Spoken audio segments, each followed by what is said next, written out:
নমস্কার বন্ধুরা, তোমরা সবাই কেমন আছো? আজকে আমি আলোচনা করব পার্টস অফ স্পিচ নিয়ে। তো চলো শুরু করা যাক।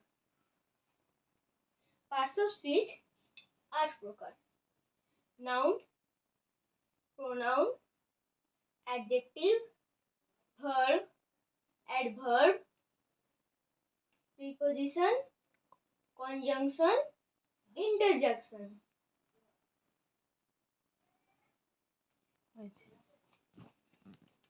প্রথমে আমরা চলে আসছি নাউনে। নাউন এর বাংলা অর্থ হলো বিশেষ্য। নাউন যে কোনো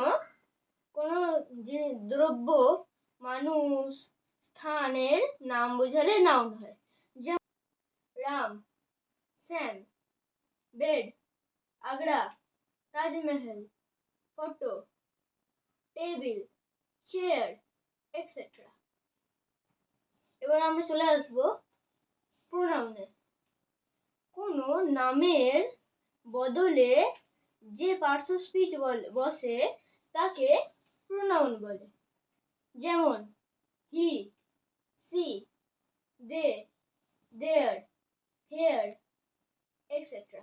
এবার আমরা চলে আসছি অ্যাডজেক্টিভে। অ্যাডজেক্টিভ হচ্ছে যে ওয়ার্ড, নাউন, প্রোনাউন এদের দোষ, গুণ, অবস্থা ইত্যাদি বোঝায় তাকে অ্যাডজেক্টিভ বলে। উদাহরণ হচ্ছে good, nice, well, bad, etcetera. এবার আমরা চলে আসছি ভার্বে। ভার্বের বাংলা হলো ক্রিয়া। যে ওয়ার্ড কোনো কাজ করা, হওয়া বা ঘটাকে বোঝায় তাকে ভার্ব বলে। যেমন গো, কাম, ড্যান্স, সিং, ওয়ার মানে কিছু পড়া, রিড, এক্সেট্রা। চলো এবার দেখে নিই অ্যাডভার্ব কাকে বলে। যে word, verb, adverb, adjective, conjunction, preposition এগুলোকে ডিসক্রাইব করে তাকে অ্যাডভার্ব বলে। যেমন